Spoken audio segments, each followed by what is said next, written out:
Paco's Tacos and Tequila is here with me to take a look at some of the alcohol-free drinks. Chaz, thanks for spending your morning with us. How are you? Oh, doing well, doing well. Thanks for having me here. Absolutely. Listen, my sister was in town last weekend, so I did go out and have some drinks, which is why I called it Damp January. Sure. But for the rest of January, I'm definitely focusing on Dry January. That being said, before we get into the concoction making here in a minute, tell me a little bit about Paco's Tacos. What's the vibe that people get when they walk in through those doors? Definitely. So Paco's Tacos is a Tex-Mex restaurant that's been in the Charlotte area for over 15 years now. We have the largest selection of agave-based spirits in Charlotte, with 243 bottles on our back bar currently.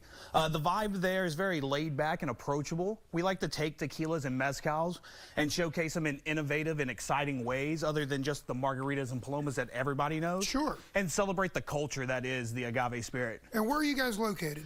We are in South Park at the specialty shop, 6401 Carnegie Boulevard. Okay, let me dive into your brain here a little bit, because you talked about being creative and really diving into the culture versus just your regular margarita or your regular paloma. Take me through that process. When you guys are mixing things together, when you guys are putting, whether it's tequila or non-alcoholic drinks together, what goes through the process to get the right flavor, but also kind of connect that culture with it? Definitely, definitely. So it all starts with the classics. Everything comes from the mother cocktails, and then we just kind of expand off of that. Agave tequila especially is a very versatile spirit that can be used in a lot of different flavor profiles.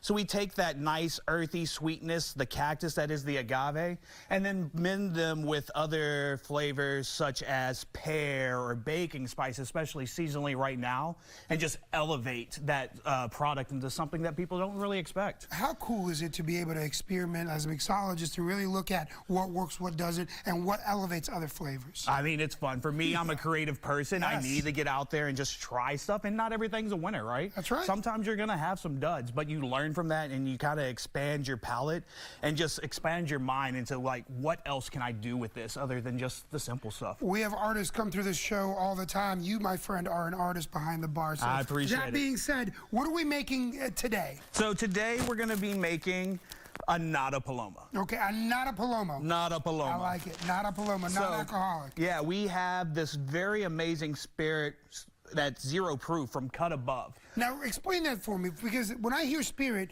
it's got to have alcohol in it. How is it 0 proof spirit that tastes just like a normal tequila? So what they're doing here is it's a lot of science and molecular kind of construction of it. Exactly. But they're building out these flavors to give you the mimic of the flavor of agave. You get that sweet, rich agave flavor. You get the earthiness out of it. None of the alcohol. Perfect. Let's get to work. Definitely. So we get one of these, and then how much of this do we pour? So we're going to go 2 ounces of this, so we get a nice round flavor of the agave in there. Very good. Then we're going to take a little bit of grapefruit juice. About 1 ounce of grapefruit juice is going to go in here. And is that what people say gives it that Palomo flavor? Exactly. So that's going to bring out that citrusness that is classic to the Paloma. And then the ruby red grapefruit's native to Mexico, so it gives to that heritage as well.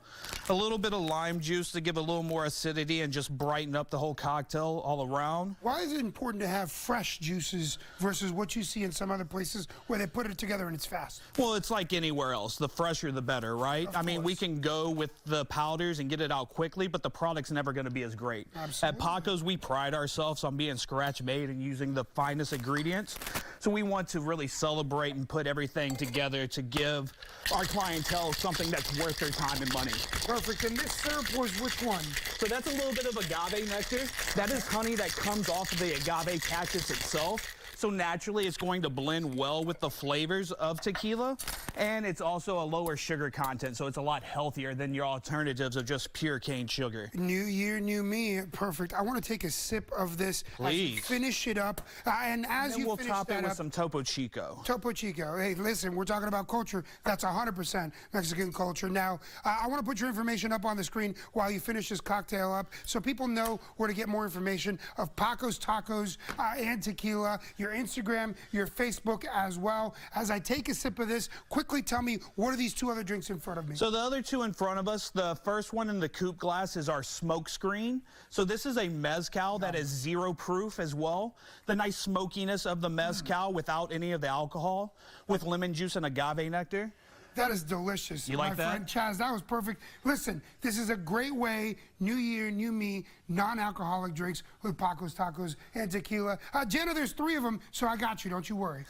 You better, Jorge, because one thing about me you're going to learn: to share is to care.